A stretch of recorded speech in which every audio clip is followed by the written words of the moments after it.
Olá, aquófilos! Bem-vindos ao canal mais uma vez.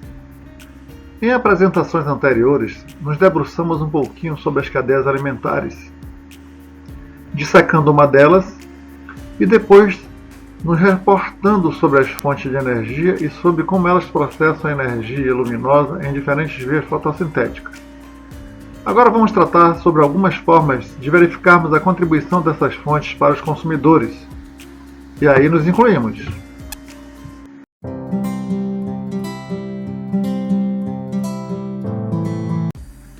Para início de conversa, vamos explicar que essas fontes autotróficas têm características peculiares que as diferenciam umas das outras. Isto é, elas possuem uma espécie de impressão digital diferenciada, ao que denomina-se assinatura isotópica, baseada em isótopos estáveis, que nada mais são do que nuclídeos de um mesmo elemento químico que não sofrem decaimento radioativo ao longo do tempo. Nas fórmulas que vamos apresentar ao longo dessa explicação, você vai perceber bastante as relações entre os elementos. Por exemplo, 13C, 12C, 15N, 14N. A proporção entre dois isótopos estáveis em uma amostra é expressa pela razão entre o isótopo menos abundante de cada elemento com o mais abundante. Para que você possa entender melhor o porquê das denominações 12C, 13C, vamos mostrar aqui um átomo de carbono 12. O carbono 12 ele é constituído por 6 prótons e 6 nêutrons.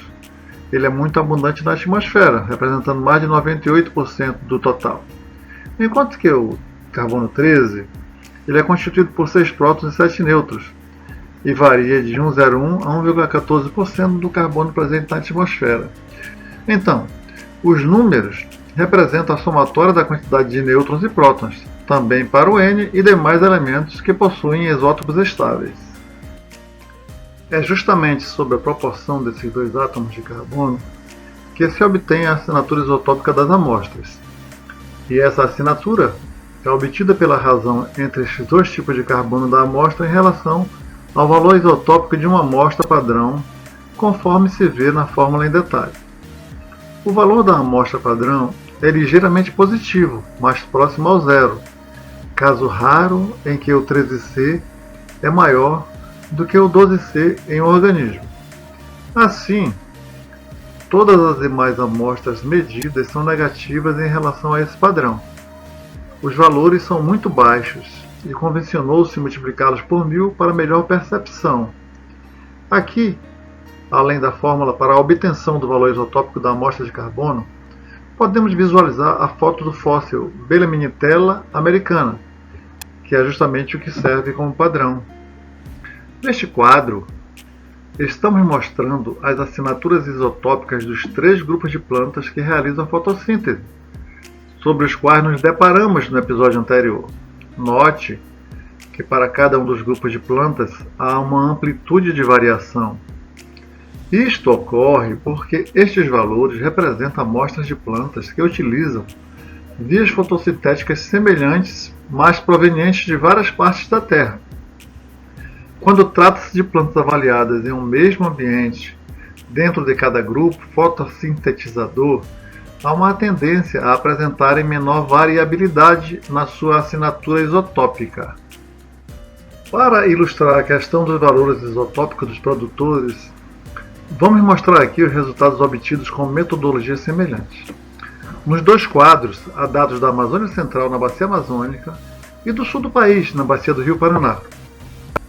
Observem que os valores de cada produtor são muito próximos, mas devido a estarem posições diferentes em termos físico-químicos, apresentam diferenças em sua assinatura isotópica, mesmo sendo produtores pertencentes ao mesmo grupo. Daí a importância dos estudos, tanto dos produtores quanto dos consumidores, serem obtidos no local de avaliação. E como saber qual dos produtores contribuem com a sua energia para os consumidores? Bem, foi descoberto que os consumidores refletem exatamente o valor isotópico de suas fontes de energia com pequenas diferenças, aumentando de 0,2 a 1 por 1000 a cada nível trófico. pois são poucas as reações chaves que controlam a composição isotópica da matéria orgânica. Assim, as variações introduzidas pelas mesmas são repassadas de um nível trófico para outro com pequenas mudanças.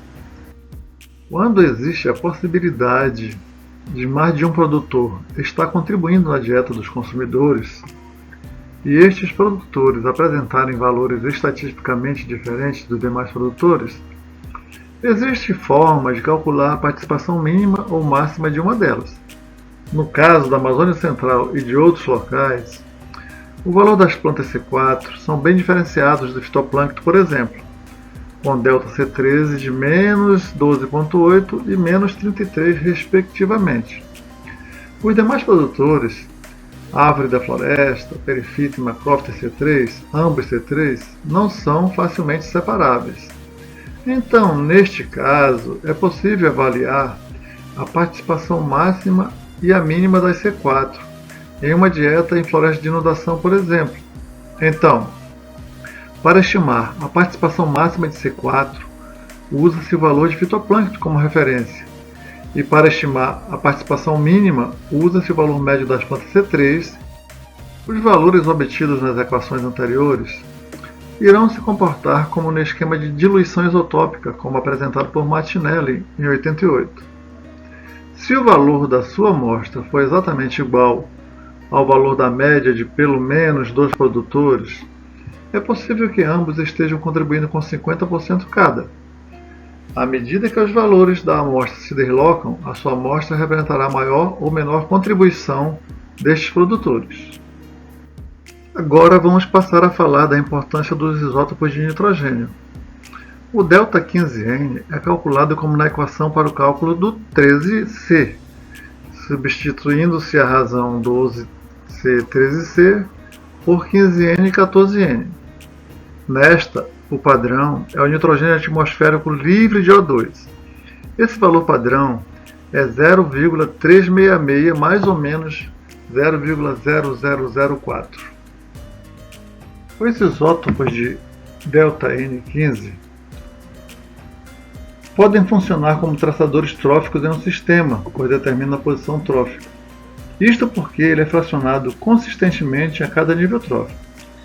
Geralmente, os consumidores apresentam um ΔN15 semelhante ao das suas fontes diretas, e esse valor aumenta em torno de 3,4 por mil por nível trófico.